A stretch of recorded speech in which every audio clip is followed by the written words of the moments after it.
Hello there, back again with another Horde guide video. This is the part 2 of the first one that I made a while ago. You can check the first part out in the description. It talks about all the aspects about Survive the Horde.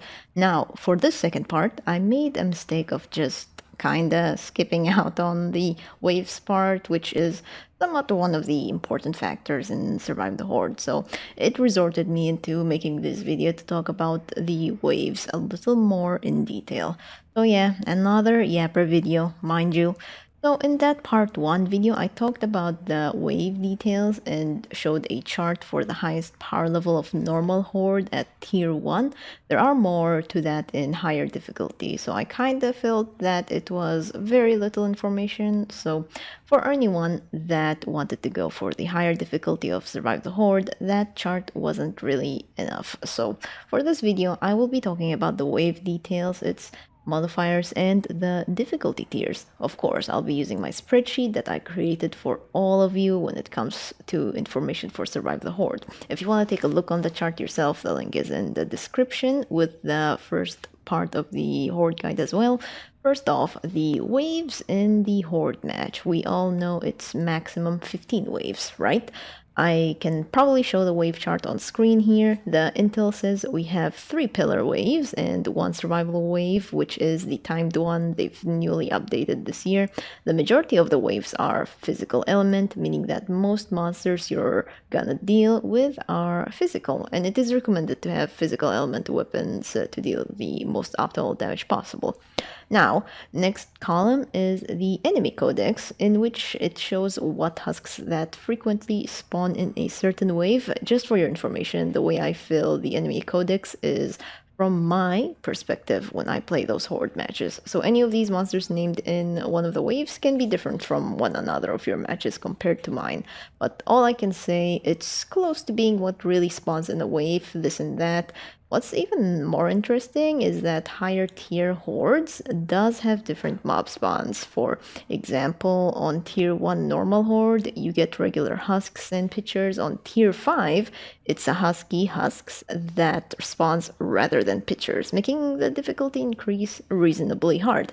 That's just an example. So yeah, each difficulty can have different spawns of monsters. The codex only shows what enemies that spawns often, so it's not always guaranteed to have pitchers on wave 1 of all difficulties, which is pretty good for anyone that needs a heads up. I wanna give a few tips on certain waves here before moving on to the modifiers.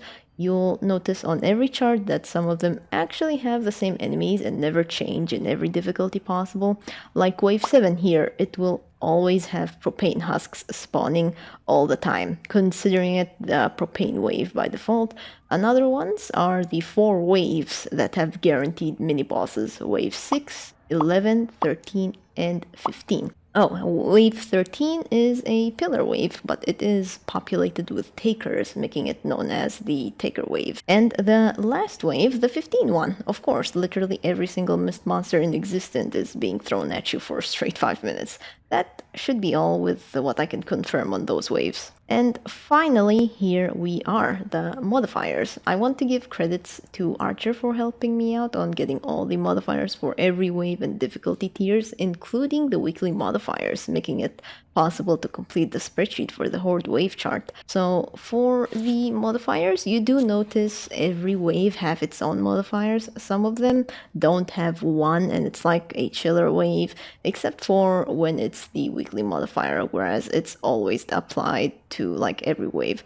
Like the Hasty Husk weekly modifier, for example. I'll use the tier 2 Hasty Husk chart for showcase here. It doesn't have too many in some waves compared to the other weekly Horde modifiers, but because it's a weekly modifier, the husks have permanent movement speed buff, life leech, and all the correlating modifiers. It's applied to all waves. And let's not forget, every difficulty also have their own modifiers of each of their waves, like the normal horde of tier 3, wave 10 and 15 has exploding death bomb, which is a solidified modifier. It'll always be on those 2 waves. But it'll have Enraged on 10 and Smokescreen with it on 15. But for tier 5, they're both slowing attacks. Those are in the normal horde runs, by the way. It might obviously be different in the weekly modifiers. just so that it scales upon higher difficulty. I think we talked about the enemy codex, the wave intel, and the modifiers. The difficulty tiers information were kinda integrated when I was talking about the factors, but it is somewhat clear enough that it's mostly increased power level and all. Just remember, this is all gathered on the highest power level, the 140 ones. I have no clue about the lower power level ones. I bet it's dead easy because not many people want to stress out on playing the 140s only. And I just wanted to cheese out HORDE for the tickets and cosmetic rewards. Also, Epic, where are the rewards for completing tiers? It's been so long, you even mentioned it in the news post. Anyways, that should be all for this part 2 of HORDE guide. I know it's pretty small, but I did say it's gonna be small for sure. Hopefully this helps you out a little on to more loadout preparations and stuff. If you wanna know the best loadouts for HORDE, go ahead and check out the first part of the guide that I plugged earlier. And make sure to use my creator code in the item shop. Every bit of it helps me out a bunch to make more videos like this. Thank you so much for watching. Take it easy, take care of yourself, and love yourself.